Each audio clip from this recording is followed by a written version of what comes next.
Lord, खुदा यीशु के जिंदा नाम में आप सबको सलाम। आज हम बहुत ही खूबसूरत टॉपिक के बारे में सीख रहे हैं, दुआ। दुआ ऐसी कौन सी दुआ है जो हमें खुदा तक रसाई दिला सकती है। दुआ हमें यकीनन खुदा तक रसाई हासिल करा सकती है। मेरे यीशु, क्या आपने अपनी जिंदगी में बहुत सारी दुआएं कर चुके हैं और अभी तक आप खुदा तक रसाई हासिल नहीं की हुई है? तो आज के कलाम मुकद्दस के वसीला से आप खुदा तक रसाई हासिल कर पाएंगे। ऐसी कौन सी दुआ है, ऐसा कौन सा तरीकाकार है, ऐसे कौन से पैटर्न्स खुदा के कलाम मुकद्दस में लिखे हुए हैं जिनको बनाकर हम दुआ करेंगे और दुआ करना सीखेंगे और खुदा तक रसाई को भी हासिल कर पाएंगे। सबसे पहले हम जानते हैं कि दुआ है क्या। दुआ खुदा के साथ शख्सी ताल्लुक का नाम है। जब बहुत दफ़ा मैंने इस एग्जाम्पल को दिया है, आपके साथ भी इस एग्जाम्पल को शेयर करती चल जाती हूँ। जब हम खुदा की हज़ूरी में पहुँच जाते हैं तो हमें खुदा से कहना है कि ए मेरे खुदा, ए मेरे बादशाह, जो भी लफ्ज़ आप खुदा के लिए इस्तेमाल करते हैं, खुदावंद मैं तेरी हज़ूरी में पहुँच चुका हूँ, आ और मुझे कबूल कर। आ खुदावंद, पाक खुदा मुझे ले ले, मैं तुझसे मिलने के लिए पहुंच चुकी हूँ, मैं तुझसे मिलने के लिए पहुंच चुका हूँ। तो जब हम इस तरह से कहते हैं तो खुदा के कलाम में लिखा है, खुदावंद ने कहा कि मैं उन सब लोगों की दुआओं को सुनता हूँ जो ईमान के साथ मेरे पास आते हैं। और खुदा के कलाम में लिखा है, मैं अपने वादा में देर नहीं करता, जैसी देर बाज लोग समझते हैं। अगर उसका वादा है कि मैं ईमान लाने वालों की दुआओं को सुनता हूँ तो यकीनन वो अपने वादों में सच्चा और कादिर खुदा है। तो दुआ के मतलब को हमने सीखा है। दुआ का मतलब है खुदा के साथ शख्सी ताल्लुक बनाना, मिलने के लिए उसको जाना, बातचीत करना, तल्लकदारी बनाने का नाम क्या है? दुआ है। तो हम देखते हैं कि शागिर्दों ने देखा कि एक कमी को अपने अंदर महसूस किया कि हमें दुआ करना नहीं आती। उन्होंने महसूस किया। तो जब उन्होंने महसूस किया तो उन्होंने अपने रबी, अपने उस्ताद के साथ इस बात को शेयर किया और कहा कि खुदावंद है उस्ताद, हमें दुआ करना सिखा। तो जब खुदावंद से उन्होंने कहा कि हमें दुआ करना सिखा तो खुदावंद यीशु मसीह ने भी उन्हें दुआ करना फिर सिखाया है। हम देखते हैं मत्ती के अंजील के 6 बाब की 9वीं आयत मुकद्दसा में लिखा हुआ है कि तुम इस तरह दुआ किया करो कि ऐ हमारे बाप तू जो आसमान पर है। इसमें भी हमें नजर आता है खुदा के साथ एक ताल्लुक और रिश्ता खुदा इस्तवार कर रहे हैं, बनाना बता रहे हैं, सिखा रहे हैं कि जब तुम दुआ करना तो खुदा को, बाप को, यहोवा यरी को ए बाप कहकर पुकारना। जो बाप होता है उसके साथ एक ताल्लुक होता है, एक रिश्ता होता है, एक रिश्तेदारी, एक रिश्ता नाता होता है। और जब हम दुआ में बैठते हैं तो हमें खुदा से कहना है, ए बाप मैं तेरे हज़ूर पहुंच चुका हूँ, तू आ मुझे ले। अब मैं तुझसे बातें करने के लिए आई हूँ, तुझसे मिलने के लिए आई हूँ। लेकिन मेरे चीज़ों, ऐसा हमारी क्रिश्चियनिटी में, ऐसा हमारी रोज़मर्रा ज़िंदगी में देखते हैं, जो भी हमारे आसपास के हालात हैं, हम ऐसी दुआएं नहीं करते हैं। बल्कि हम कैसी दुआएं करते हैं? हमारे पास बहुत सारी दरख्वास्तें होती हैं, बीमारी की दरख्वास्तें, खाने की दरख्वास्तें, पैसे की दरख्वास्तें, कहीं आने जाने की दरख्वास्तें, बाहर के ममालिक के वीज़े की फलानी दरख्वास्तें, बेटे के बेटी की दरख्वास्तें, औलाद की दरख्वास्तें, हर तरह की दरख्वास्तें हमारे पास होती हैं। लेकिन वो दरख्वास्त नहीं होती है जिसके सुनकर खुदा मोल्ड हो जाता है, खुदा उतर आता है। वो दुआ ये है।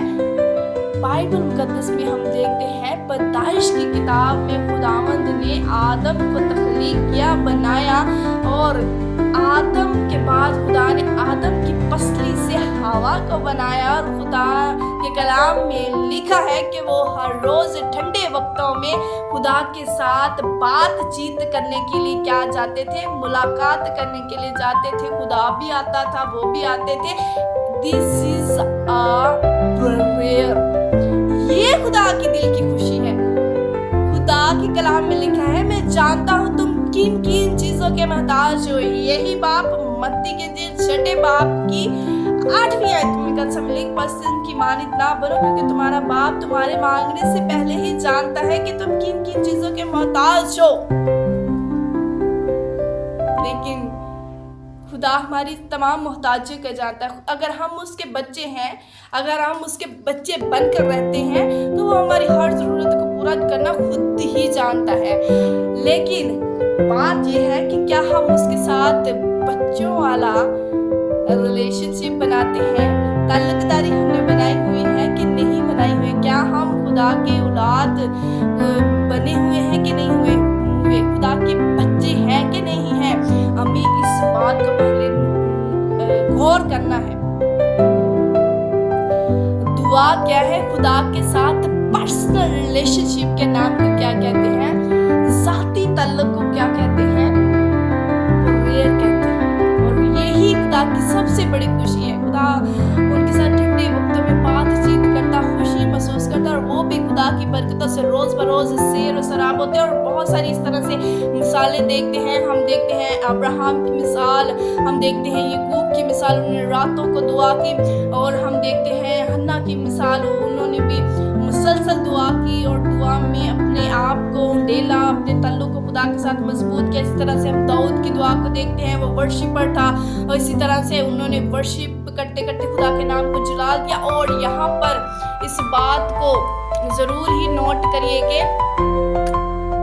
जब वो खुदा के साथ वर्शिप करता था खुदा के ज़रूर, तो ये भी खुदा के साथ एक टाइम स्पेंड करना होता है। जब वो अपनी भेड़ बकरियां चराता था तो वो खुदा के साथ वक्त गुजारता था, उसकी प्रस्तिश करता था, उसकी आराधना करता था, उसको खुश करता था, उसके नाम को इज्जत और जलाल देता था। और इसी तरह जब वो आगे बढ़ता जाता था प्रस्तिश में, दुआ में, तो उसका ताल्लुक क्या हो गया? खुदा के साथ मजबूत हो गया। इसी की एक मिसाल हम देखते हैं खुदा के जिंदा कलाम में 10 कवारियों की मिसाल देखते हैं जिनकी मशलों में तेल था। इसका मशलों में तेल का मतलब है मसलसल खुदा के साथ जुड़े रहने से उनका रिश्ता खुदा के साथ क्या था? मजबूत था। उन्होंने खुदा के साथ वो जो मसा था, मसा का तेल था, रोज रोज रोज रोज उसको जमा करती गई और उनके पास आखिरी दिन खत्म नहीं हुआ। लेकिन वो जो दुल्हा को नहीं जानती थी, वो तेल ढूंढती फिरती थी। तेल और मसा और खुदा की हजूरी और प्रेजेंस जिसके बारे में हम सीख रहे हैं, शख्सी ताल्लुक में जो वो हुजूरी मिलती है खुदा की, वो एक दिन में नहीं मिलती है। मुसलसल खुदा के साथ जुड़े रहने से हम अपनी जिंदगी तब्दील करवा सकते हैं खुदा से। खुदा खुद हमारे दरमियान में मौजूद होता है, हमारे चलते फिरते उठते बैठते हमारी फिक्र करता है। खुदा जानता है हमें किन किन चीज़ों की ज़रूरत है। तो आज हम खुदा के कलाम मुक़द्दस में से और बड़ी स्ट्रॉन्ग एग्जाम्पल देखते हैं कि खुदावंद यीशु मसीह ने फिर एक रिश्ते को इस्तेमाल करते हुए कहा कि जब तुम दुआ करना तो मेरे नाम से करना, यानी यीशु नाम से दुआ करना, क्योंकि मैंने तुम्हारे लिए अपनी जान दी है। खुदा यीशु मसीह ने कहा इसीलिए तुम मेरे नाम से बाप से दुआ करना तो तुम्हारी दुआ जल्द सुनी जाएगी। ये भी खुदा के साथ ताल्लुक़दारी का एक एग्जाम्पल हमें मिलती है। उसके बाद यीशु मसीह ने कहा, क्या कहा, बड़ी ही खूबसूरत मिसाल हम देखते हैं खुदा के जिंदा कलाम मुक़द्दस में से। यूहन्ना की अंजील के 15वें बाब की 15वीं आयत मुक़द्दसा में क्या लिखा हुआ है हम देखते हैं। खुदा के कलाम में लिखा है, अब से मैं तुम्हें नौकर ना कहूंगा, क्योंकि नौकर नहीं जानता कि उसका मालिक क्या करता है, बल्कि तुम्हें मैंने दोस्त कहा है, इसलिए कि जो बातें मैंने अपने बाप से सुनी वो सब तुमको बता दी। खुदावंद यीशु से भी हमारे साथ रिश्ता बनाना चाहते हैं। दोस्त का रिश्ता ऐसा होता है जिसके साथ हम हर तरह की बात करने के लिए, चाहे वो प्राइवेट हो, चाहे वो अनप्राइवेट हो, चाहे वो घर की हो, चाहे बाइक की हो, चाहे मियाँ की हो, बीवी की हो, किसी तरह की बात हो, दोस्तों की, रिश्तेदारों की हो, चुगलियाँ हो, हर तरह की बात उनके साथ करना चाहते हैं। ये रिश्ता जो है वो तमाम रिश्तों पे कभी कभार क्या हो जाता है, हैवी हो जाता है। क्योंकि हम कहते हैं कि मेरा दोस्त है, मेरा उसके साथ बहुत अच्छा रिलेशन है, और कभी कभार दोस्त साथ हम घुल मिल जाते हैं। दोस्त एक बड़ा ही अनमोल रिश्ता है। इसी वजह से खुदा यीशु ने कहा कि मैंने तुम्हें दोस्त कहा है। आपको अगर दोस्त की मिसाल बाइबल मुकद्दस में से जानना है तो दाऊद और यूनतन की मिसाल देखते हैं कि जब यूनतन जो है वो फौत हो गया तो दाऊद उसके लिए बहुत खुदा के मतलब दाऊद ने बहुत मातम किया, बहुत रोया, क्योंकि वो उसका जिगरी दोस्त था। तो हम देखते हैं कि खुदावंद यीशु मसीह खुदा बाप हमारे साथ जब हम उसके साथ वक्त स्पेंड करते हैं, पर्सनल वक्त स्पेंड करते हैं, तो उसको खुशी होती है। और यही हमारी दुआ है। जब हम खुदा के हुजूर बैठ जाते हैं, हमें ऐसे दुआ करनी है जैसे आस पास कोई नहीं है और हमें अपने दिल का सारा हाल खुदा के हुजूर उंडेल कर रखना है, बता देना है सब कुछ, क्योंकि खुदा तो यही चाहता है। क्योंकि खुदा ने इंसान को इसीलिए बनाया ताकि इंसान खुदा के साथ जुड़ा रहे, ताल्लुक में रहे। हम देखते हैं जहाँ जहाँ कलाम मुकद्दस में से बादशाहों ने लोगों ने बनी इस्राएल कौम ने जिन लोगों ने खुदा के साथ दूरी को बना के रखा, खुदा ने भी आखिरकार उनको दुश्मनों के हवाले में किया, औरों के हवाले में किया, उनको छोड़ दिया मुसीबतों में, दुखों में। जब वो बुतों की परस्तिश भी करने लगे तब भी खुदावंद ने उनको सजाएं दी। तो हमें खुदा से दूर नहीं रहना और हमें खुदा को राशन लिस्ट नहीं दिखानी दुआ, बल्कि अपना आप दिखाना है, अपना आप उंडेलना है। हन्ना की बड़ी मिसाल खूबसूरत देखते हैं कि जब खुदा की बंदी हन्ना ने जो है दुआ की तो उसने अपना सब कुछ खुदा के हुजूर उंडेल दिया। और एली काहिन क्या कहता है? एली काहिन कहता है कि ये तो सुबह सुबह जो है वो नशे में मुतवाली लगती है। उसने कहा नहीं है मेरे मालिक, मैंने तो अपना आप खुदा के हुजूर उंडेला है बस। तो हमें जब दुआ में जाना है और इस तरह से जब अपना आप सब कुछ उंडेल देते हैं ना खुदा के हुजूर, तब ही वो भी अनॉइंटिंग जो आदम और हवा के ऊपर थी, वो जलाल जो अंबिया इकराम के ऊपर था, वो आज भी हम रिसीव कर सकते हैं।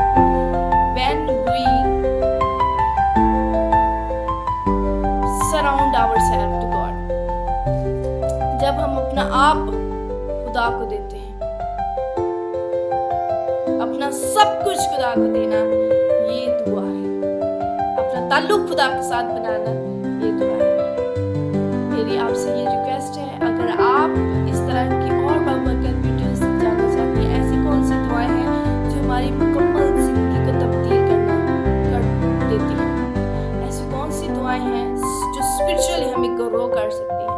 दुआ की बहुत सारी इकसाम हैं, दुआ की बहुत सारी मिसालें हैं। अगर आप जानना चाहते हैं चैनल को ज़रूर सब्सक्राइब करें, हमारे साथ जुड़े रहें। कमेंट्स में अपनी राय ज़रूर बताएं, अपनी दुआ के टॉपिक्स को दूसरों तक शेयर करें, दूसरों के लिए स्पिरिचुअली ग्रोथ का वसीला बने। खुदावंद आप सबको अपने जलाल के लिए कसरत से इस्तेमाल करे, आपको खुदा के हुजूरी में बैठने का तजर्बा दे, तौफीक दे, फजल करे।